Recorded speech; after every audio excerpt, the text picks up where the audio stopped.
Welcome to Alpha Reality. Let's get one thing straight. You're here because you're tired of being the one who texts first. You're tired of being the one who's always available, always trying, and always ending up in the friend zone, or worse, being treated like an option. You see other guys who seemingly do less, and women are all over them. They're obsessed. They're the ones chasing. You've been told to be yourself. You've been told to be nice.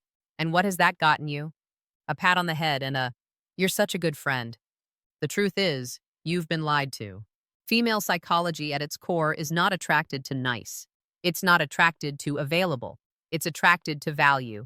And chasing is nothing more than the natural human response to something it perceives as incredibly, almost unobtainably valuable. You don't make a girl chase you by using cheap tricks or pickup lines. You become the man who is inherently worth chasing. You build the pedestal, you stand on it, and she will fight to be up there with you. The chase is just a symptom. Today we're fixing the cause. We are going to dissect the 5 core pillars of female psychology that flip the script. These aren't tricks. This is a fundamental rewiring of how you interact with the world. The first, and arguably the most powerful principle, is the law of unpredictability. Humans are pattern recognition machines. We crave certainty. Her brain is wired to put you in a box. You are either the nice guy, the bad boy, the funny friend, or the potential boyfriend. Ba me makes size. The moment she puts you in a box, the mystery is gone. And when the mystery is gone, the chase is over. Your number one job is to defy categorization. You must be unpredictable. This doesn't mean being erratic or a jerk. It means breaking her expectations on a micro level.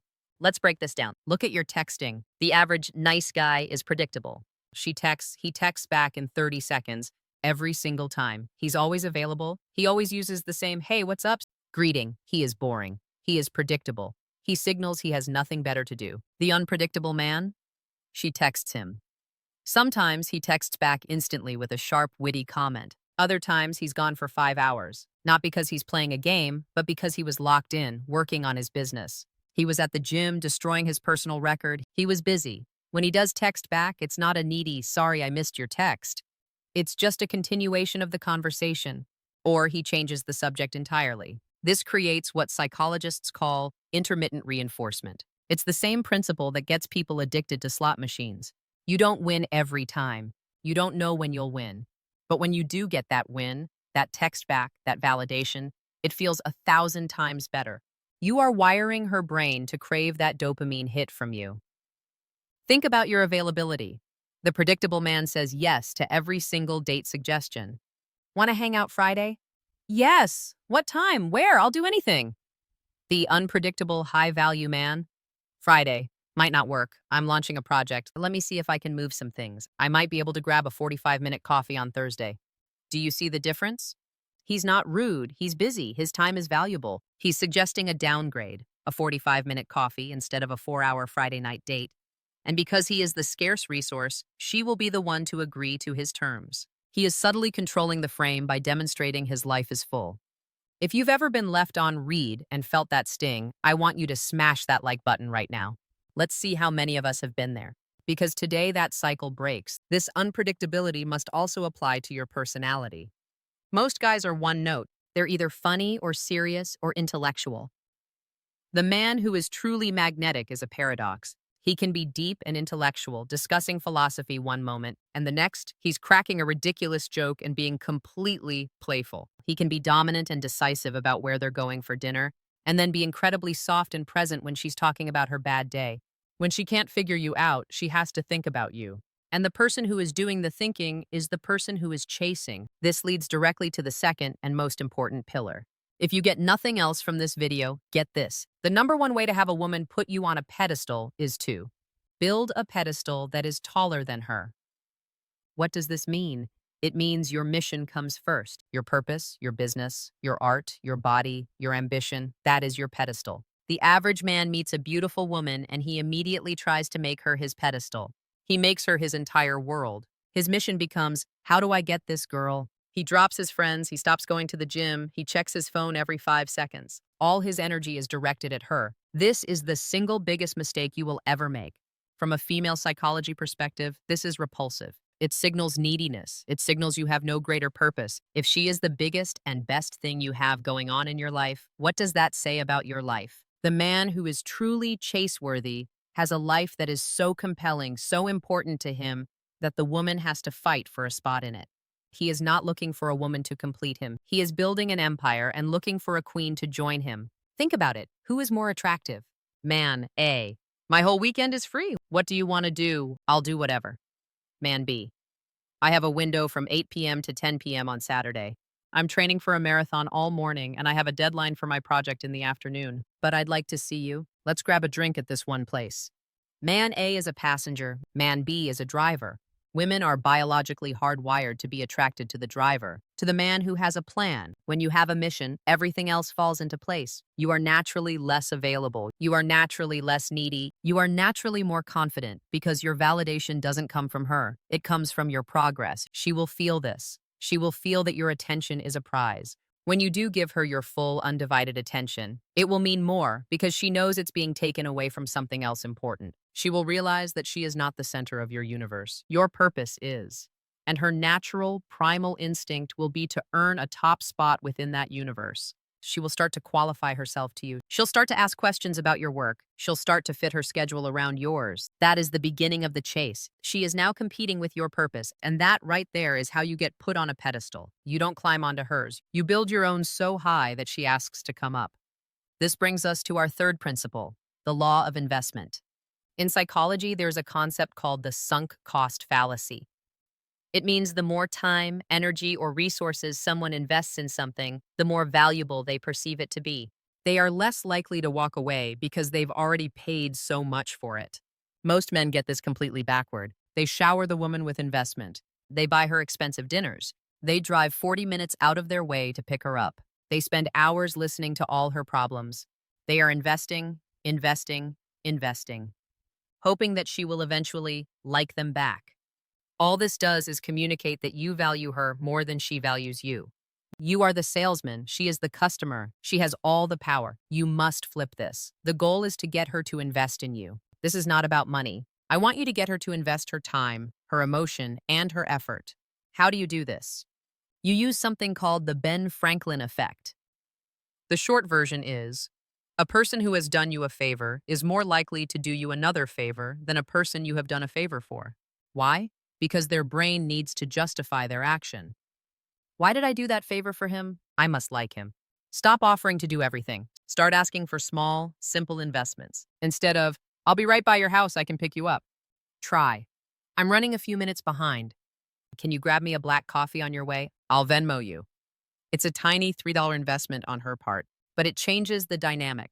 She is now doing something for you. On a date, don't just talk about yourself. Ask for her opinion on something you're genuinely dealing with. I'm debating between two strategies for this new project I'm launching. You seem sharp. What's your take on this? You are not asking for validation.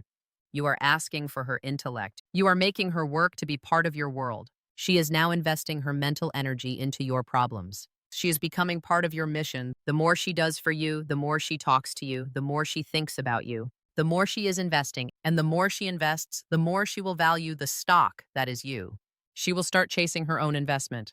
All right, quick pause. I'm dropping psychological frameworks that 99% of men will never understand. If you've been nice your whole life and gotten nowhere, and you're ready to finally build your own value, subscribe right now. I'm trying to get 100,000 new subscribers this month who are serious about this. Don't be the guy who misses out on this knowledge. Fourth principle, the power of the takeaway. This is the nuclear option, and it's the one that separates the men from the boys. You must have the ability and the genuine ice-cold willingness to walk away. This is the scarcity principle. Humans are wired to want what they can't have. The moment something becomes scarce or is at risk of being taken away, its perceived value skyrockets. Most men operate from a scarcity mindset. They think, a girl this beautiful would never like me. I have to hold on tight. I can't mess this up.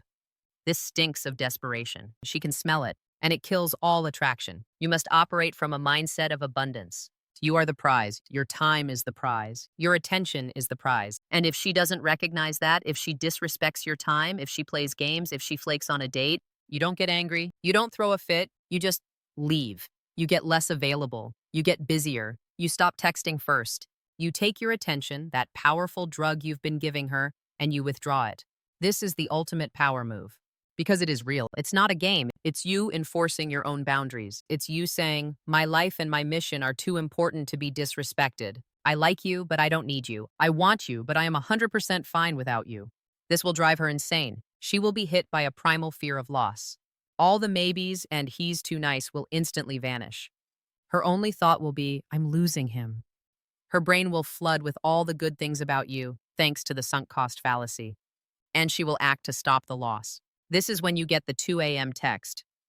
Hey, you. This is when she starts asking you to hang out. This is when she starts putting in the effort. You must be willing to lose her to win her, because the man who is afraid to walk away is the man who is already a doormat. This all ties into the fifth and final principle, the frame of subtle disqualification. This is the master level. The default frame in dating is that the man is trying to win the woman. He is the performer. She is the judge. He tries to impress her with his car, his job, his jokes. He is seeking her validation. He is trying to qualify himself to her. You must flip this frame 180 degrees. From the moment you meet her, you must be the judge. And she must be the one qualifying to you. You don't do this by being an arrogant jerk. You don't neg her or insult her. You do it with subtle, playful, disqualifying statements. You position yourself as the selector, the one who is hard to get. Let's say she tells you she's a model. The chaser, loser frame says, wow, that's so cool. I bet you meet so many famous people. That's amazing. He's fawning. He's on his knees. The selector, winner frame, says with a slight, playful smirk, a model, huh? Oh man, you're probably one of those high-maintenance types, aren't you? My life is way too busy for drama.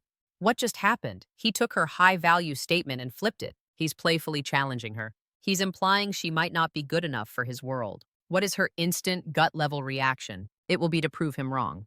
No, I'm not high-maintenance at all. I'm actually really down to earth. Boom. She is now qualifying herself to you. She is chasing your validation. Use this playfully. You seem like a nice girl, but I'm just not sure you could handle my world. I'm a lot. You're an artist? That's cool. As long as you're not one of those flaky types who's always late. You are setting the standards. You are planting the seed that you are the prize. You are the one who is hard to impress. Combine this with the other 4 principles. You are unpredictable. You have a powerful mission. You make her invest. And you have the willingness to walk away. When you embody these 5 laws, you don't need to make a girl chase you. You become the mountain, and she will get the urge to climb. You become the prize, and she will become the one who tries to win you. The chase is inevitable, because you are the pedestal.